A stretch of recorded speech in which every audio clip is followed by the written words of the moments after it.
Emotional, risky, and honest would be the three words I would describe my work as. My oldest sister, her name is Tanisha Smith. 13 years ago, she moved to New York from California, from the Bay Area, and she left a photo album full of poems that she had written during her high school years. And so I came upon that, and I read through them, and there was some just amazing work, and it kind of just brought out the natural writer in me, I guess, is what happened with that. And so from there, I kind of just developed the skill of writing, and I just became very fascinated with words and the way that words can convey images and things that you can't normally express. So a huge part of my work and how I got started is owed to her, because without her, I really wouldn't have started, or I wouldn't have started when I did anyway. City boy. Oakland, to be exact, a place where you can still smell the aftermath of Oscar Grant in the mornings.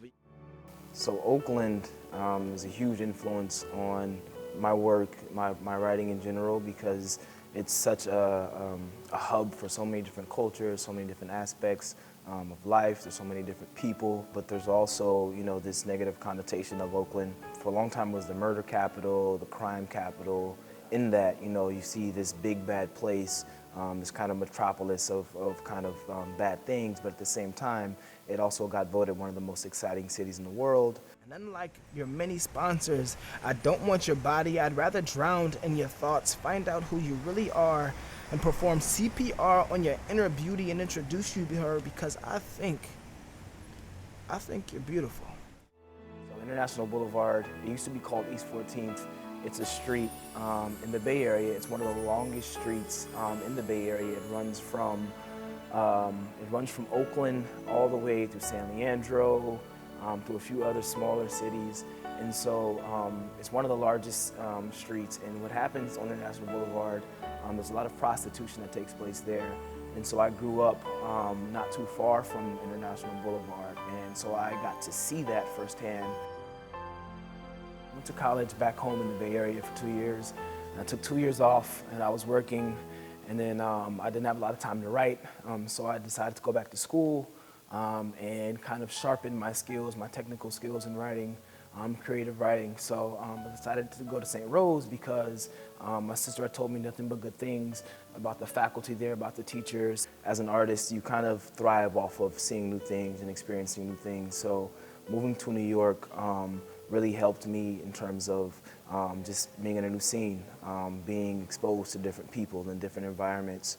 Never let anyone tell you that your crown looks better off straight, because yours, it curls and it dips and it bends, and each one reeks of God's existence. To see tears of wounded soldiers forgotten on the battlefield, you are all Private Ryans now. The process of my writing and my poetry, it is not traditional. I'll get lines and ideas and these images at random times in the day, random times of the week. I'll be literally wherever, and I'll get a line in my head, and so I'll just write it down. Elijah, you're one of a kind. God handpicked you to be different. He carefully crafted each of your neurons to function like fluttering wings of butterflies, symphonic hymns that float too brilliantly to be captured. Elijah. Ode to Elijah is a poem I wrote about 2 years ago, and it's for my nephew. It's about my nephew Elijah, who has autism. The poem is it draws upon different things that he experiences, and the different connotations that people think that people on the autism spectrum, or any kind of disability really, they think that those kind of people are, there's something wrong with them, but that's not the case. And he is amazing.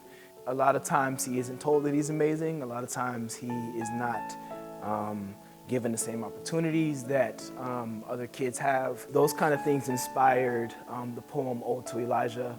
And I actually had the opportunity to perform it at the National Poetry Slam last year in Oakland. On January 21st, 1999, circa 9:45 p.m., he was born. A 7-pound, 2-ounce miracle, Elijah came out of the womb ass first, and society has looked at him backwards ever since. The biggest challenges for writing poetry, for me in particular, I guess for any writer, I guess it wouldn't be a huge challenge, but it's just something that occurs, is, writer's block, or not being able to articulate or get things down on paper that you have in your head or in your heart.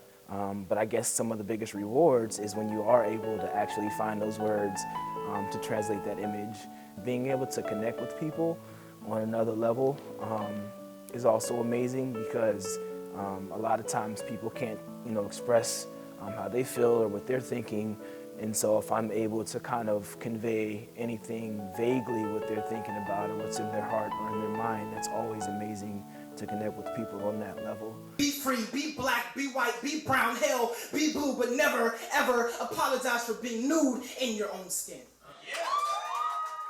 At the end of the day, when I'm old and I look back on my life, I want to say that I did something that was rewarding and not necessarily something that just paid bills. And so other people, young writers that are English majors or that are poets or that are thinking about getting into writing, go for it.